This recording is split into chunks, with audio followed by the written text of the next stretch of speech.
Bonjour à tous. Bon, cette semaine, nouvelle semaine de travail à la ferme.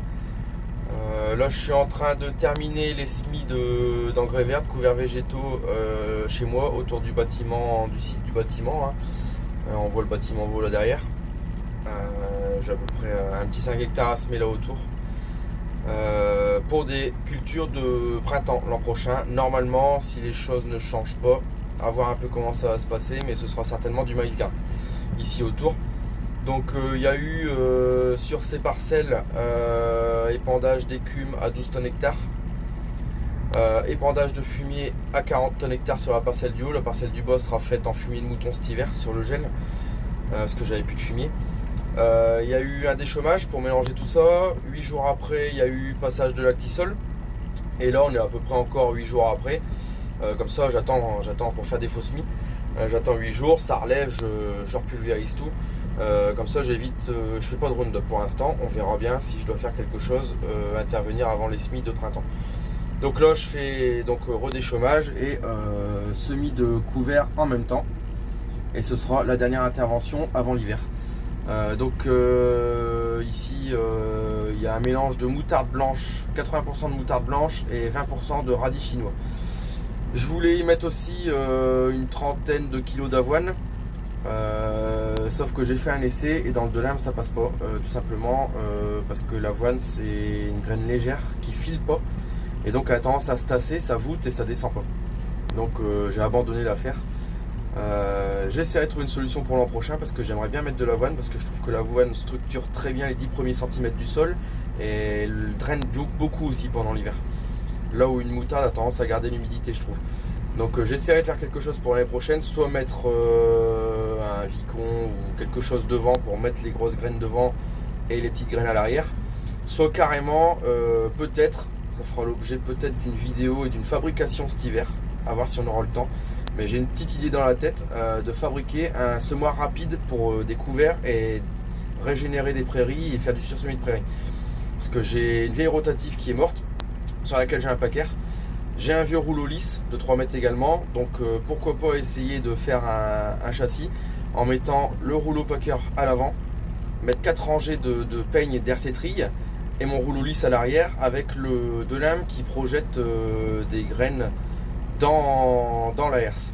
Donc à voir, c'est encore à réfléchir, mais c'est à l'étude, c'est au bureau d'études comme il y en a qui me disent, et on va réfléchir et peut-être qu'on fabriquera quelque chose, si on a le temps bien sûr, parce que bon, voilà, si on était fabricant de matériel, on aurait plus de temps, mais on n'est pas que ça. Voilà, allez, je vais vous faire quelques rushs là, je vais continuer de semer la parcelle et je ferai une petite pause pour vous montrer quelque chose dans le champ dont je dois vous parler depuis la moisson et puis je ne l'ai pas fait, vous expliquer. Mais ça, j'en reviens dessus après.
Oh, bah c'est quoi ça? C'est quoi ce carré? Bah ouais, mais putain. Mais y'a quoi là? Une piste d'atterrissage? Bah non. Bah, je vais te faire du jardinage peut-être, mettre des radis, des carottes. Bah non plus. Bah alors qu'est-ce qui se passe? Tout simplement, regardez. Là-haut. Une ligne électrique de 20 000 volts, donc une ligne moyenne tension 20 000 volts qui traverse mon champ. Et puis je me suis rendu compte au printemps, quand j'ai semé l'orge qu'il y avait ici, je me suis arrêté en dessous de la ligne en semant, à l'endroit où elle me paraissait la plus basse. Je Je suis descendu de mon tracteur, j'ai pris un risque, un gros risque. J'avoue que dans ces moments-là, on réfléchit pas plus l'un que l'autre. Et j'ai regardé, et au-dessus de mon gyrophare, j'ai dit mince, à vue nez, il y avait entre 1 mètre et 1 mètre 50. Je me suis dit, elle est vachement basse cette ligne. Bon. J'en parle à des collègues, j'en parle à d'autres personnes qui me disent contacte la MSA, qui vont venir faire une mesure. Bon, après il y a eu le confinement, j'ai fait mes pulvérisations, etc. Je suis toujours passé en dessous de la ligne sans aucun problème. Et la MSA me recontacte après le confinement pour venir faire une mesure. La MSA donc vient faire une mesure. Un jour il faisait une trentaine de degrés, donc les fils bien dilatés, ils descendaient bien. Surprise, 4,76 m. Donc 4,76 m, la norme c'est 6 mètres. Voilà, donc 4,76 m, vous prenez un tracteur, fait presque 3 mètres de haut, donc il reste ouais, un bon 1,50 m au-dessus. Et on parle pas de la batteuse. De là, la MSA met en demeure Enedis, par courrier recommandé. Enedis me contacte à la réception du courrier, viennent, me mettent en garde, font les mesures. Bon, il faisait une quinzaine de degrés de moins, mesure à 4,81 m, il me semble, un truc comme ça. La ligne avait remonté un petit peu, ou 89. Enfin bon, moins de 5 mètres. Enedis dans tous ses états, vous êtes fous, vous êtes passé en dessous, il faut pas faire ça. Bon, ok, on arrête. De toute façon, j'avais plus d'intervention à faire. Mais par contre, toujours le problème, la récolte, la moisson, la batteuse, interdiction de passer en dessous. Et de toute façon, je vous expliquerai après, on est passé quand même en dessous, mais pour une raison bien précise. Donc voilà, donc Enedis me fait signer une décharge, comme quoi j'ai interdiction de cultiver en dessous de la ligne. Ils mettent un balisage qu'on va aller voir en rue balise. Et ça en reste là. Il me recontacte en me disant monsieur, comment vous voulez faire? Est-ce que vous préférez être indemnisé pour la partie qui sera foutue en dessous de la ligne, ou alors est-ce que vous voulez qu'on convienne d'une date et qu'on vienne couper le courant? Bon, ils me disent il faut prévoir votre date de récolte 3 semaines à l'avance. Je dis alors là c'est impossible, parce que des récoltes ça se prévoit parfois du jour au lendemain, voire le jour même, le matin pour l'après-midi. Donc à force de négocier avec eux, j'ai obtenu de les prévenir la veille pour récolter. Mais vous voyez, ils ont balisé toute la partie qui est trop basse. Et de toute façon, on voit là, entre la bande verte et les câbles à eau, il n'y a vraiment pas haut. 6 mètres, ils y sont pas, ils sont absolument pas, on est à moins de 5 mètres. Donc j'ai obtenu d'eux de venir couper le courant le jour où j'ai moissonné. Donc ils m'ont coupé le courant toute une après-midi. Donc ils ont carrément coupé toute la ligne. Vraiment, c'est une ligne qui dessert très peu de maisons et qui dessert surtout la route nationale qui part derrière pour tous les compteurs, etc. Donc c'était pas trop gênant. Donc ils m'ont coupé le courant, on a fait la récolte d'orge.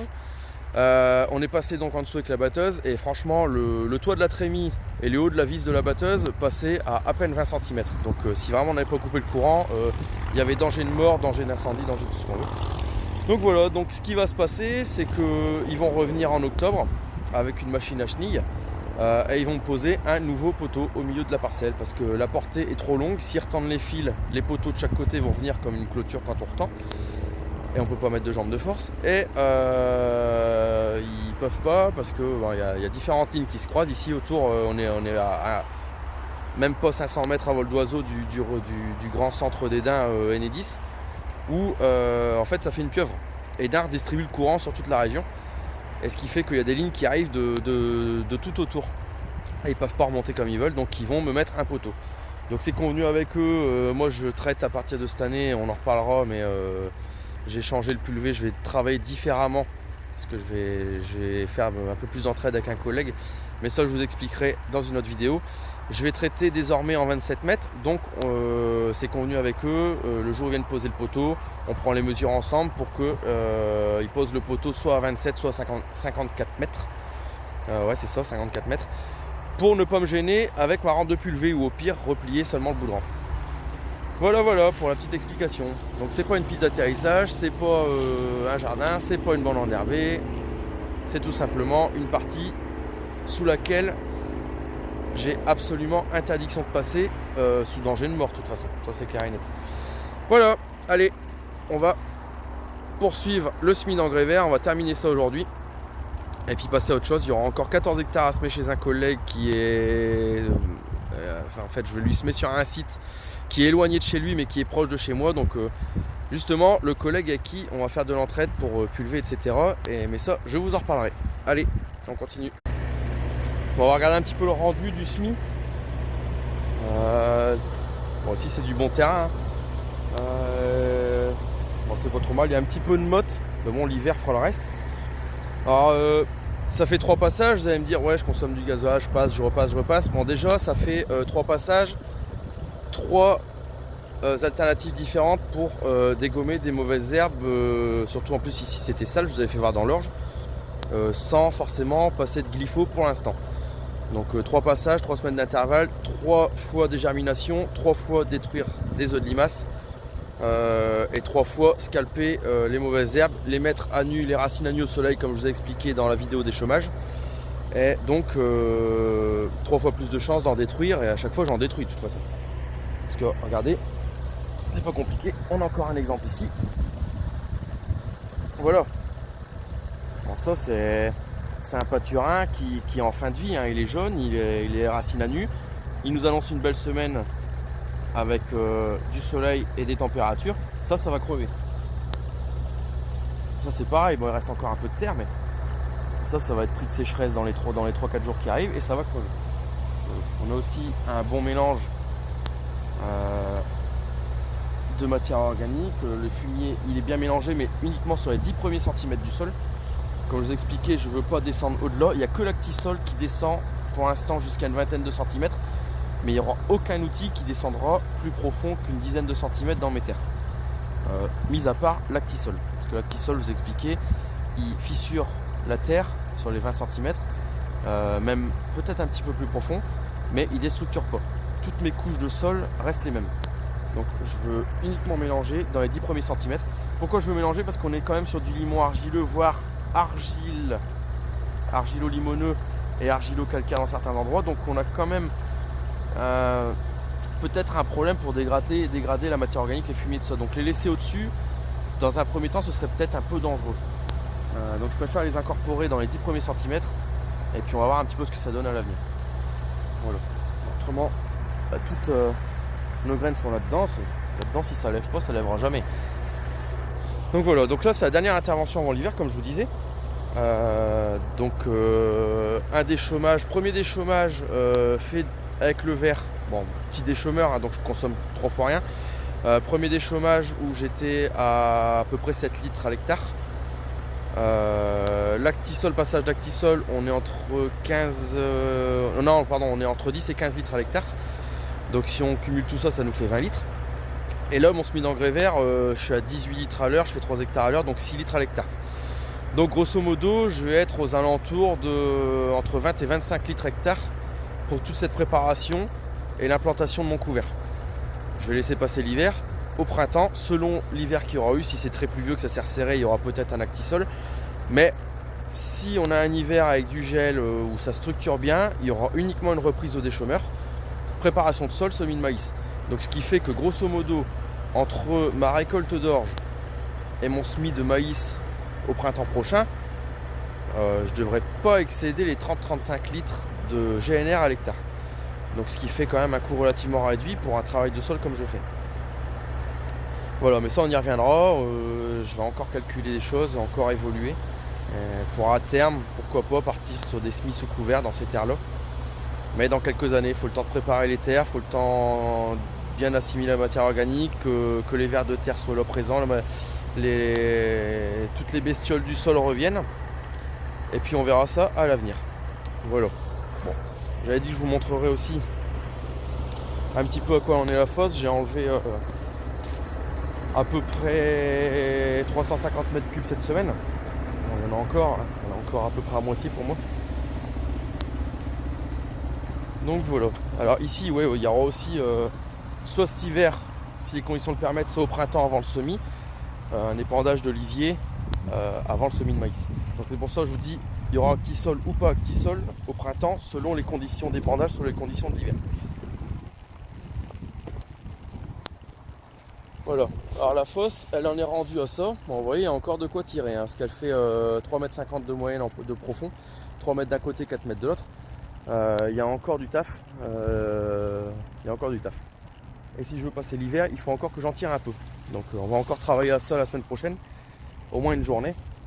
Là pour l'instant, moi je vais vous laisser. Je vais terminer la parcelle dans laquelle je suis en route. Je suis encore retour et j'ai encore un peu de fourrière à faire. Et après je vais faire la petite parcelle là en bas qui fait 1,5 hectare et j'aurai terminé les couverts chez moi. Voilà, bon en attendant je vous souhaite une bonne semaine. Je vous dis à la semaine prochaine pour une nouvelle vidéo. Et portez-vous bien. Allez, ciao, bye.